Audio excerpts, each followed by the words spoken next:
Hi guys! Kamusta kayo? Ayan, kakaligo ko lang and kakapack ko lang ng mga orders nyo. And bago ako mag-start ng vlog is nakaligo na ako and nakabihis. Kasi hindi ko talaga ma-atib na magpapakita ko sa inyo na super pawi, super oily, super, alam nyo na. Ayan. Ayan, gagamitin ko pala ngayon yung bigay sa akin ni Sis Sandy. And alam niyo ba, ginamit ko na kagabi itong bigay niya din na Amira Skin Whitening Cream. Yan, ginamit ko siya kagabi sa leg ko. Kasi, diba, pag, alam niyo na, pag laging maputi yung face, then yung leg hindi. So, dinalagyan ko siya ng Amira Cream na bigay ni Sis Sandy. And, gagamitin ko yung bigay niya sa akin na na e.l.f. And, ito. Ito, itong all-around concealer ng Catrice na bigay ni Sis Sandy. Hi, Sis Sandy! Thank you sa binigay mo sa akin. Nalilito. Mga binigay mo sa akin na stuff na super gaganda and super like na like ko. Ayan, mag-aayos muna ako ng face. And ito pala yung may nagtanong sa last vlog ko. Ito yung favorite ko na cologne. Simula pa ng high school pa. Itong Ellipse na Cutie. Hanapin nyo yan. Ellipse na color yellow na Cutie. Super bango and ang tagal-tagal niyang mawala. Ito talaga yung favorite ko na cologne. Try nyo. Super bango. Sige guys, mag-aayos muna ako ha. Habang nanonood ako ng All for One. One for all for one. Baliktad. And later sa SM, siguro, bibili ako ng pants. Gusto ko bumili ng pants. Nag-ayos lang ako, pero hindi pa ako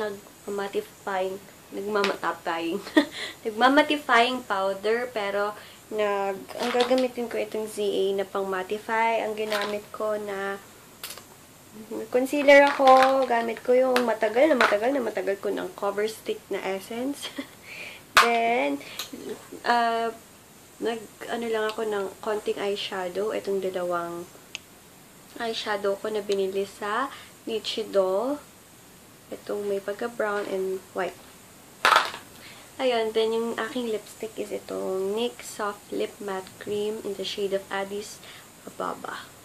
So, ayun, magmamattifying, naman ako, mattifying powder, then suklay. Gamit ko pala sa eyebrows ko yung sa Etude House na color. And then, gagamitin ko pa lang na mascara itong sa ZA Perfect Action Mascara Waterproof. Ang tagal-tagal ko na itong binili, diba? Sa mga nakalipas ko na vlog na buy one, take one. And hindi pa rin siya. Hindi ko alam kung sira na ba to or hindi. Pero hindi pa naman siguro, okay pa naman siguro to kasi once or twice or thrice ko lang nagamit. So, better na gamitin ko na nga siya. Ang ayaw ko lang kasi dito, super duper waterproof. Kahit na kaskas mo sa pilikmata mo, hindi pa rin matanggal. So, gamitin ko na lang ganito once nakakapag-ayos na ako. Once, ayan, simple makeup lang ako. Then, nakabihis na ako. Ngayon ako inaantok. Kaya, ayan. Pakita ko pala sa inyo. Ayan, yun yung ginamit na mascara. Maganda ang mascara ng ZA, lalong-lalo na kung naghahanap kayo ng waterproof. Super waterproof yung mascara nila. As in, waterproof talaga. Mamaya pakita ko sa inyo kung gaano kahirap tanggalin. So, ayun, hinihintay ko lang yung kapatid ko, then alis na lang kami. Ayan. Magpapaserox muna ako dito sa office warehouse. Punta naman ako ngayon sa video para mag-withdraw ng pang. Ayan, tapos na ako mag-grocery ulit. Punta lang ako ng Turks para bumili ng merienda ko. Hi guys! Andito na ako sa bahay. And alam nyo ba, sobrang init. Sobrang init sa labas. Anong meron? Para akong nasa disyerto. Grabe, super init. As in! Grabing init ngayon. Kaya kayo, yung mga high, di ba sinabi ko na sa inyo, concern ako sa mga may high blood, mga matataas yung cholesterol, kasi, di ba, dyan nagsisimula yung mga stroke. Kaya, doble ingat ngayong summer, and lalo na, yung mga nagwo-work sa mga initan, mga paano na lang yung mga ano no, kaya super blessed tayo eh. Paano na lang yung mga magsasaka, mga mangingisda, mga construction worker, mga ano, mga karpentero, mga nagtitinda sa Divisoria, dun sa labasan. Kaya nga minsan, no, naiisip ko, super swerte. Sobrang swerte na tayo na hindi ganun yung work natin. Kaya, grabe talagang sacrifice ng mga taong yun ang work. Lalo na ngayong super init yung panahon. Sobrang init, grabe, naglalakad ako papuntang bahay namin. Hindi ko na makuhang mag-vlog kasi super hapdi sa balat ng init ng araw. Iba yung init ngayon, grabe. Okay. Kakarating ko lang and pahinga lang ako. Papahinga ako kasi sobrang pagod ko. Yung pagod ko, alam nyo ba, naandito. Naandito yung pagod ko. Diyan, oh. Naandyan. Woo! Super pagod. Kaya super oily ko eh. So, ayun guys. Later na lang muna ulit ako mag-vlog. Magpapahinga muna ako saglit habang nanonood ng mga vlogs. Kasi yun yung parang therapy ko. Therapy sa katawan ko yung pag nanonood ako ng mga vlogs ng mga favorite YouTubers ko. So, ayun. Pahinga. Hi! Sorry, ngayon lang ako nakapag-vlog ulit. Ano ba yun? Gabing-gabi na. Hindi naman, mga 8:30 pa lang. Eh, nakahilamos na din ako with my favorite pantulog. Kung lagi niyo akong pinapanood sa mga vlogs ko na laging itong suit ko kasi super comfortable. And, yung sinabi ko sa inyo na mascara na matagal matanggal, ayan, meron pa din. Wala kasi akong makeup remover.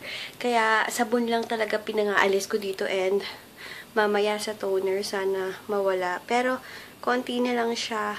Ano ba yan? Salamat naman. Kaya, madalang ko lang yung gamitin eh. Kasi, super tagal niyang tanggalan ng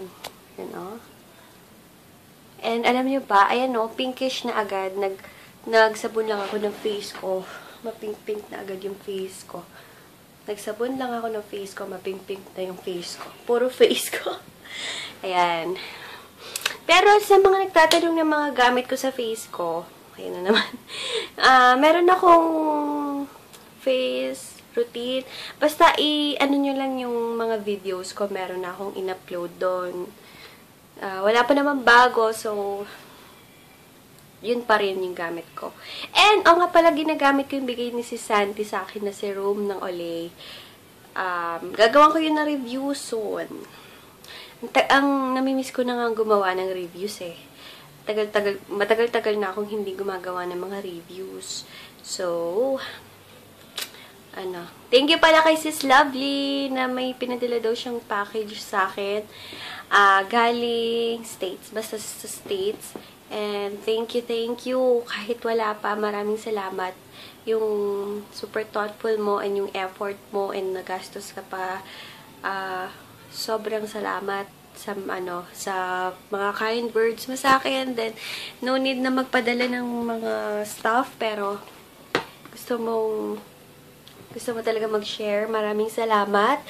And thank you din sa mga new subscribers ko. And thank you, wait lang. May nag-post kasi sa Instagram na nanonood daw siya ng vlog ko. Then pinicturean niya and then tinag niya ako. Wait, shout out ko si... Wait a minute. Si Candice One Forever. Hi sis, thank you sa panonood mo and nag-effort ka pa na picturean and upload mo sa Instagram. Maraming salamat. Candice One Forever. Thank you! Thank you. Ayan. Mag-a-answer ako ng mga ilang tanong dito sa aking Wise Skincare page para masagot. Ayan may 9. Kita ba? Ayan. Oh my gosh. Ayan. May 9 ako na notif sa aking Wise Skincare page. Samahan niyo ako mag-answer ng mga inquiries.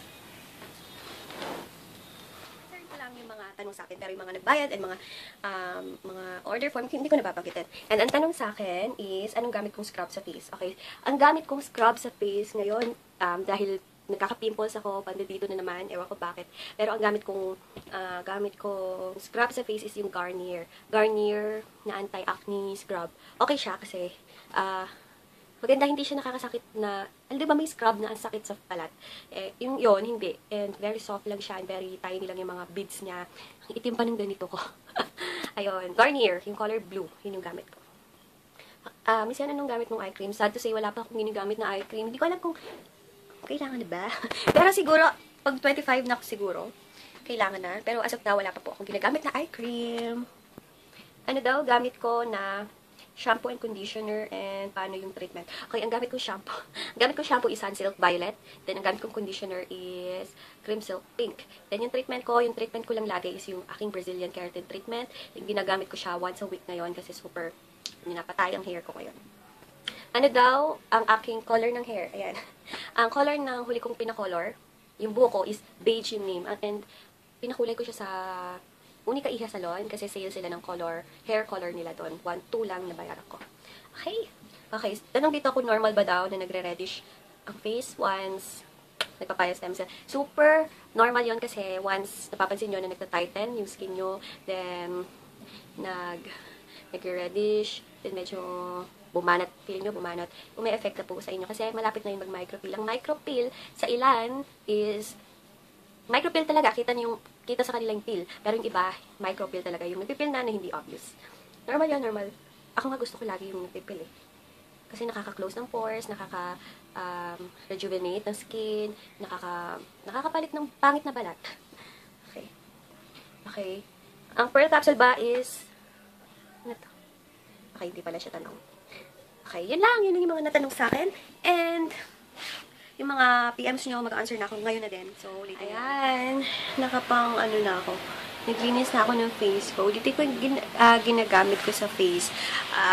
Ang morning soap ko is Jap soap, then toner, sunblock. Oh my gosh. Hindi pa rin naalis. Then, sa gabi, poreless with whitening soap. Then, pagkatapos ng soap is toner. Then, gamitin ko yung serum. Then, papaya stem cell. Ganun yung aking routine ngayon. Ginagamit ko yung serum na bigay ni si Sandy. Ayan. Pinkish. So, ayun guys. Papaalam na rin ako. Sorry, wala akong masyadong na-vlog for today. Bawi na lang ako sa mga susunod na araw. And, malapit na ako magpariban. Super excited na ako sa pagpapariban ko. Hindi na ganito yung hair ko. Kasi sa Pampanga ako nagpapariban sa mga hindi pa nakakalam and sa mga bago ko subscribers, mas magagaling yung mga nagre-reban sa Pampanga. So, ayun guys, tomorrow na lang. Thank you for watching, and sa mga hindi pa nakakapag-subscribe sa aking channel, please subscribe, and magagamit niyo yun sa mga susunod ko na giveaway. Thank you so much for watching. Bye! Bye! Bye-bye! Bye-bye! Bye-bye!